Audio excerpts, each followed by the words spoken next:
Thank you very much for joining us tonight. Well, simply put, will Lula get impeached over Israel? How do you explain this vast political support in Congress, including by members of the government base?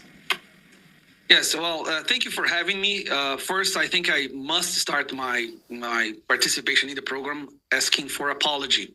I am really sorry about what's happening. I just want to say as a federal congressman that Lula's declaration does not represent the majority of the Brazilian people. And as a matter of fact, the vast majority of Brazilian people are shocked, are very angry with his words and by what he did. That's why we've just reached a record number of signatures from the members of parliament asking for his impeachment. So we are working hard in order to succeed in this endeavor, which is to impeach him. What he did is unjustifiable. It's probably one of the worst declarations that a president from the Western Hemisphere has ever said in the history of the world. And for that, he must pay. But again, I just want to say that we Brazilian people are very sorry by his words and remind everyone that he does not represent the majority of the Brazilian population. But yes, an impeachment because of this is a reality.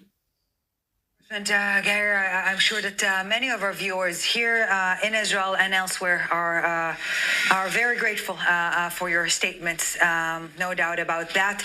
But let's go back to what we're seeing now in the Brazilian Congress. What are the next steps for impeachment? How feasible is that, or is it, and not undermining the significance of such, is it just a way to hurt him politically?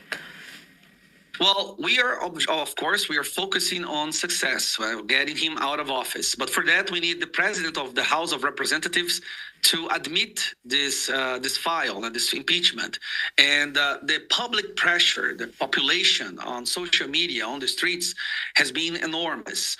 Just so you can understand, on next Sunday, there will be a protest on Avenida Paulista.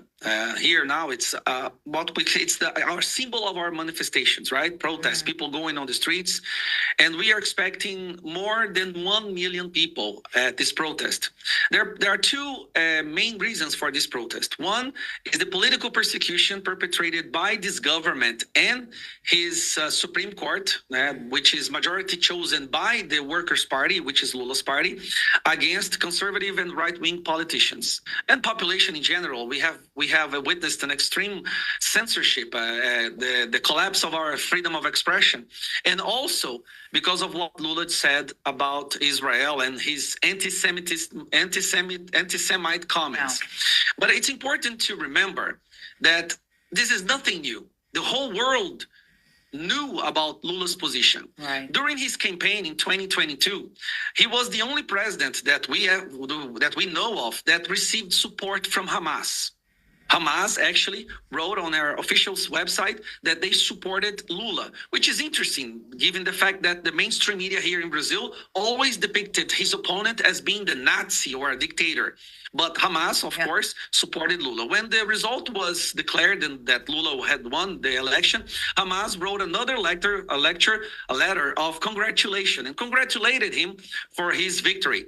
If that was not enough, then we had most recently, an official note written by Hamas, published by its official site and also the Telegram channel, thanking Lula for his words against Israel and about Hitler, trying to compare what Israel is doing by what Hitler had done. So this is the first time in history that we know of a president from a allegedly democratic country being thanked by the most evil terrorist group in history. And to top that, because it can get worse when we talk about Lula. Yeah, as if it was not enough until recently. Now. Yeah.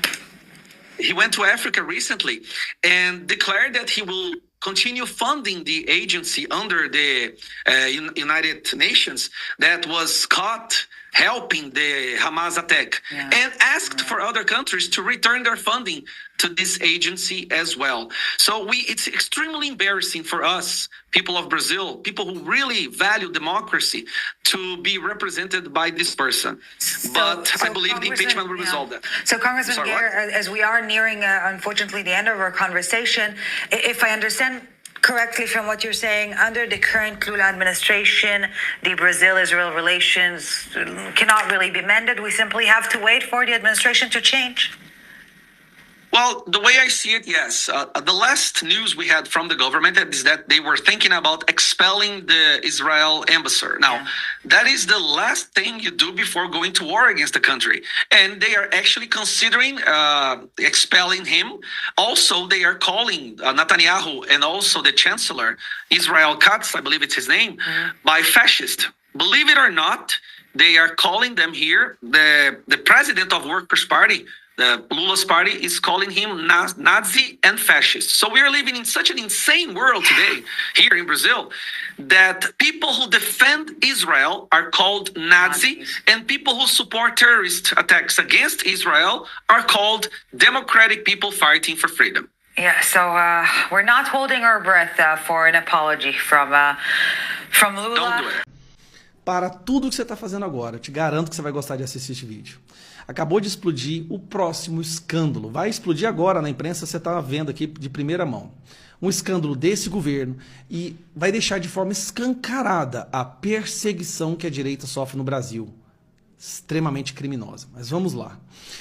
Existe uma tentativa de se criar uma narrativa de que existia um suposto Abin paralela que estava sendo usado pelo governo Bolsonaro para monitorar os seus adversários políticos. Pois bem, a pessoa que estava à frente do dispositivo de Israel, que tem o monitoramento do posicionamento dos celulares, o tal de Fortunato, Maurício Fortunato, foi exonerado da Abin. Presta atenção no que eu vou te explicar agora. Foi exonerado da Abin pelo ramagem depois que ele percebeu que esse cara estava fazendo algumas coisas suspeitas. Pois bem, esse cara foi exonerado e adivinha quem recontratou ele? Lula. Assim que o Lula chegou no poder, na cena do crime, ele chamou os criminosos de volta para a cena. Esse cara que foi exonerado por conta de uso indevido dessa ferramenta, foi convidado, foi contratado pelo governo Lula para voltar para o sistema agência de inteligência. E aí eu estou aqui agora e de repente eu recebo uma mensagem no meu celular de um repórter da Globo, preste atenção. Essa mensagem eu acabei de receber. É o Eduardo Gonçalves, repórter do jornal O Globo em Brasília. Aqui ele mandou para minha assessora, né? Estava tentando entrar em contato com o deputado Gustavo Gaia, mas ele me mandou uma receita de bolo aqui. Não entendi. Eu mando receita de bolo para todo mundo que é da imprensa, principalmente da Globo. Só que aí, olha o que ele escreveu embaixo. Apuramos que ele aparece como um dos monitorados pela Abin por meio do programa First Mile entre 2019 e 2020. Queria saber se ele gostaria de se posicionar sobre isso. Obviamente eu mandei receita de bolo de novo. Mas preste atenção nisso daqui. Eu estava sendo monitorado nos anos de 2019 e 2020. Só que tem um detalhe muito importante aí. Nos anos de 2019 e 2020, eu não tinha mandato, eu era um cidadão comum. Nenhuma autoridade política, nada. E o Bolsonaro nem sequer sabia que eu existia como ninguém ali do entorno dele. Eu era apenas um apoiador do presidente Bolsonaro nas redes sociais, mais nada. E sabe quem é que estava à frente da Abin nesse período em que eu estava sendo monitorado? Quem é que estava cuidando desse programa First Mile? Era esse cidadão aqui. Maurício Fortunato. Alvo da operação da PF, secretário da Abin é afastado do cargo após decisão de Moraes. Operação da Polícia Federal investiga o uso ilegal do sistema para espionar adversários de Jair Bolsonaro e jornalistas. Espera aí. Espionar adversários do Jair Messias Bolsonaro. Eu era um dos principais apoiadores do Bolsonaro nas redes sociais. O que é a prova? Que agora fica inegável. A Abin paralela existia, mas não para ajudar o governo. Ela existia para sabotar o governo Bolsonaro através deste cidadão. Se eu estava sendo monitorado como um apoiador do Bolsonaro, então ela não estava sendo usada para monitorar adversários, mas os apoiadores, ou seja, estava trabalhando contra o presidente Bolsonaro. E esse cara, na busca e apreensão que ele sofreu, olha o que encontraram na casa dele. 171 mil dólares. Isso aqui é o equivalente a 800 mil reais para um funcionário da Abin. Como que se encontra 171 mil dólares na casa desse cidadão? Para resumir, e você poder compartilhar esse vídeo. A Abin paralela existiu, mas ela existiu contra o governo, não a favor dele. Ela existiu para fornecer informações para a imprensa, para o judiciário, para a esquerda. Por que que a imprensa, por que que o judiciário, por que que a esquerda queria saber o meu posicionamento? Por que que eles estavam preocupados em saber onde eu estava? Sendo que eu era um apoiador do Bolsonaro, não tinha mandato, eu era um cidadão comum.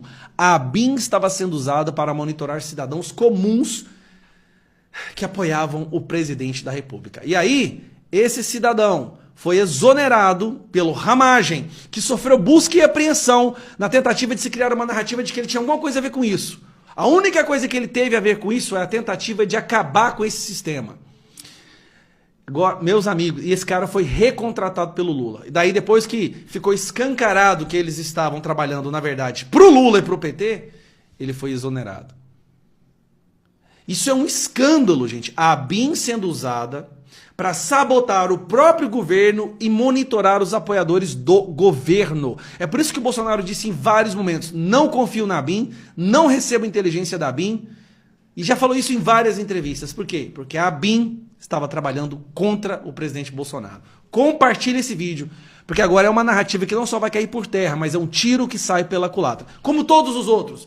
Quem mandou matar Marielle, recorde de desmatamento, recorde de assassinatos, né, de genocídio dos Yanomamis, tudo, milícia digital, todas as narrativas, é impressionante, não falha uma. Na verdade, eram eles que estavam fazendo. Um abraço, compartilhe esse vídeo.